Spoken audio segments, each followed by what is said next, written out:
আল্লাহর নবীর কাছে একজন সাহাবী এসে বলেন, ইয়া রাসূলুল্লাহ, ইয়া হাবিবাল্লাহ, ওগো আল্লাহর নবী, কোন একটি কারণে আমার একটি রোজা ভঙ্গ হয়ে গেছে। এই অবস্থায় আমার রোজার কাফারা কিভাবে আমি রোজার কাফারা আদায় করব? আল্লাহর নবী ডাক দিয়ে বলে, সাহাবী, তোমার রোজার কাফারা হলো একটা গোলামকে আজাদ করে দিতে হবে। সাহাবী আবার ডাক দিয়ে বলেন, ইয়া রাসূলুল্লাহ, একটা গোলামকে আজাদ করব এরকম সামর্থ্য শক্তি আমার নাই, এরকম কোনো সামর্থ্য আমার নাই। এই অবস্থা আমি কি করি? আল্লাহর নবী ডাক দিয়ে বলে, অবস্থায় তোমার করণীয় হলো তুমি 60 জন মিসকিনকে 2 বেলা খাবার খাওয়াতে হবে। সাহাবী আবার ডাক দিয়ে, ইয়া রাসূলুল্লাহ, 60 জন মিসকিনকে 2 বেলা খাবার খাওয়াবো এরকম সামর্থ্য আমার নাই, এখন আমি কি করতে পারি? আল্লাহর নবী ডাক দিয়ে বলে, সাহাবী, এতটুকু পরিমাণ সামর্থ্য যদি তোমার না থাকে তাহলে 60টি রোজা তুমি রাখতে হবে, রোজার কাফারা 60টি রোজা তুমি রাখতে হবে। সাহাবী আবার ডাক দিয়ে বলেন, ইয়া রাসূলুল্লাহ, 60টি রোজা রাখার মতো আমার কোনো শক্তি নাই, এখন কি করি? আল্লাহর নবী কিছুক্ষণের জন্য নবী থেমে গেলেন। কিছুক্ষণ পরে নবীজি ঘর থেকে একটা খেজুরের বাক্স নবীজি ওই সাহাবীর সামনে দিলেন। ওই খেজুরগুলো দেওয়ার পর নবীজি ডাক দিয়ে বলে, সাহাবী, ওই খেজুরগুলো যারা নাকি মিসকিন তাদের মধ্যে এই খেজুরগুলো বন্টন করে দিবা। এমনি সাহাবী ডাক দিয়ে বলেন, ইয়া রাসূলুল্লাহ, মদিনার 2 পাহাড়ের মধ্যে আমার চাইতে মিসকিন, আমার চাইতে গরীব আর কেউ নাই। আল্লাহর নবী এই কথা শোনার পরে হাদিস শরীফের মধ্যে উল্লেখ করা হয়েছে নবীজি মুস্কে হাসি দিয়ে দিলেন। নবীজি হাসার কারণে নবীর দাঁত মুবারক বের হয়ে গেছে।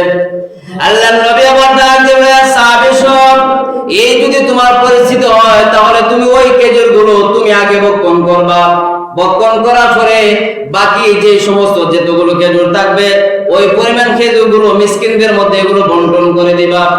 তাহলে ওই হাদিস দ্বারা এবং ঘটনা দ্বারা আমাদের পরিষ্কার হয়ে গেল রোজার কাফারা কিভাবে দিতে হয়।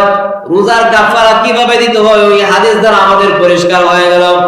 কোরআন শরীফের যেই মাত্র ফিদিয়াতুন তাআম মিসকিন এই আয়াত যখন নাযিল হলো, সাহাবীদের মধ্যে এমন অবস্থা হয়ে গেছে, মানুষের মধ্যে এমন অবস্থা হয়ে গেছে, দেখা যায় অনেক মানুষ রোজা রাখে আবার কেউ রোজা রাখে না, এই পরিস্থিতি হয়ে গেছে।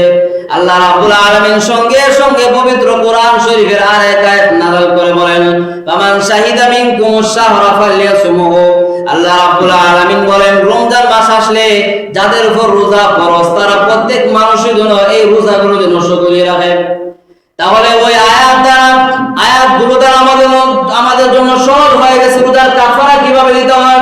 এই জন্য শরীয়তের বিধান শরীয়তের কোনো বিধান আমাদের জন্য কঠিন না। শরীয়তের সকল বিধান আমাদের জন্য সহজ। আমাদের জন্য কঠিন লাগে এর একটা মাত্র কারণ হলো শরীয়তের বিভিন্ন বিধান, বিভিন্ন মাসআলা আমরা অনেক সময় বুঝি না। বিভিন্ন মাসআলা শরীয়তের বিধান আমরা না বোঝার কারণে আমরা অনেক সময় কঠিন মনে করি। আর শরীয়তের বিধানগুলো এটা তো নবীর পক্ষ থেকে নয়, নবীর নিজস্ব বানানো নয়। নবীজিকে আল্লাহ রাব্বুল আলামিন যা কিছু বলে দিয়েছে নবীজি তাই ওনার উম্মতের সামনে নবীজি ব্যক্ত করেছেন।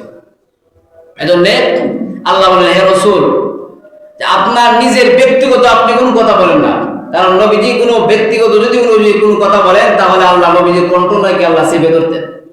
আল্লাহ নিজেই বলেন, ওয়া মা ইয়াতিকু আনিল হাওয়া ইন হুয়া ইল্লা ওয়াহয়ু ইউহা।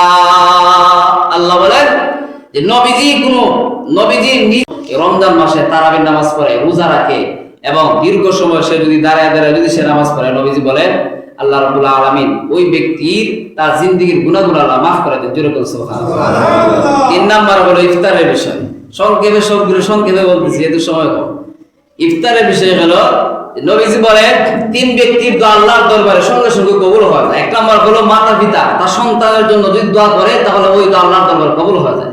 2 নাম্বার হলো যদি কোনো মানুষ রোজাদার ব্যক্তিকে ইফতার করায়, ইফতার যদি কোনো মানুষ রোজাদার ব্যক্তিকে খাওয়ায়, ওই ইফতার করার আগ মুহূর্তে যদি কোনো মানুষ দোয়া করে হাত উঠাইয়া, এই দোয়াটাও আল্লাহর দরবারে সঙ্গে সঙ্গে কবুল হয়ে যায়।